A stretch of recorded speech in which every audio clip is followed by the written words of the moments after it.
nouvelle Peugeot 308 ne cesse de faire des éloges.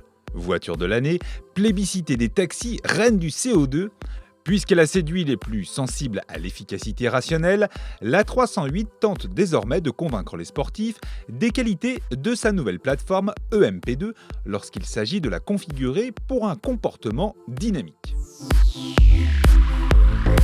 Les solutions esthétiques sont restées sobres. On remarque des blasons GT, des jantes de 18 pouces à la rotation particulièrement esthétique, une double canule plate d'échappement et des ouïes frontales noires laquées, plus sportives et vidées de leurs anti-brouillard. Ces derniers sont inclus dans les blocs optiques full LED montés en série ainsi que les clignotants dynamiques du plus bel effet. L'habillage intérieur respire la sportivité. Il privilégie le cuir et les plastiques sombres, mais les surpiqûres à 3 lignes typiquement Peugeot Sport est un clin d'œil à l'implication de la très réputée branche sportive du constructeur. Pédalier et pommeau en aluminium, badge GT, système Peugeot Connect à fond rouge, singularise cette 308 GT. Le controversé e-cockpit est repris et demande plus que jamais un temps d'adaptation, qui plus est sur une sportive dont une position basse serait plus naturelle. Le petit volant se prête en revanche particulièrement bien à ce modèle dynamique en améliorant la sensation de directivité. Le débattement du levier de vitesse et la course de pédale d'embrayage auraient quant à eux pu être plus courts afin d'optimiser les sensations de sportivité. La 308 GT existe en 2 motorisations. On retrouve logiquement le très tonique 1,6 litre THP de 208 chevaux, mais aussi le bloc 2 litres diesel de 180 chevaux, ce dernier témoignant à lui seul de la volonté de Peugeot de ne pas trop radicaliser les modèles GT. Il se compare ainsi avec la nouvelle Volkswagen Golf GTD qui, forte de 184 chevaux, offre des performances très similaires. En ce qui concerne l'essence, la comparaison ne tient plus face à la Golf GTI qui se confrontera plutôt à la 308 au même blason. Finalement, des GT à compromis, il n'en existe pas tant que ça chez les généralistes.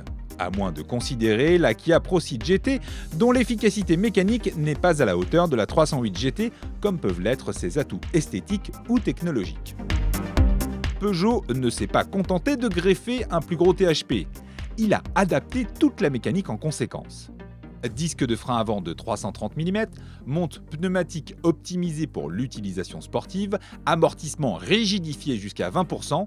Sur ce dernier point, là où les Allemands proposent une technologie magnétique à type ferme ou confort, Peugeot reste sur la recherche du compromis idéal et s'en approche à chaque fois un peu plus.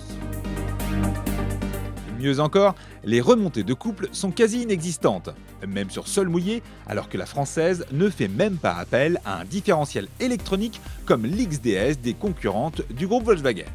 Avec cette parfaite gestion de la motricité, certains trouveront peut-être la 308 GT trop aseptisée. C'est pourquoi l'ESP est totalement déconnectable.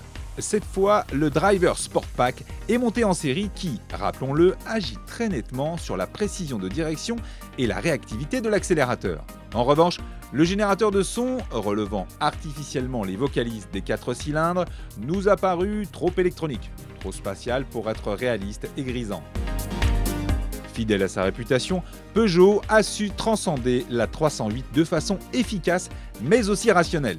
Il ne s'agit pas d'une GTI, mais bien d'une GT, proposant des compromis, de la polyvalence tout en positionnant le curseur des sensations plus haut que la normale.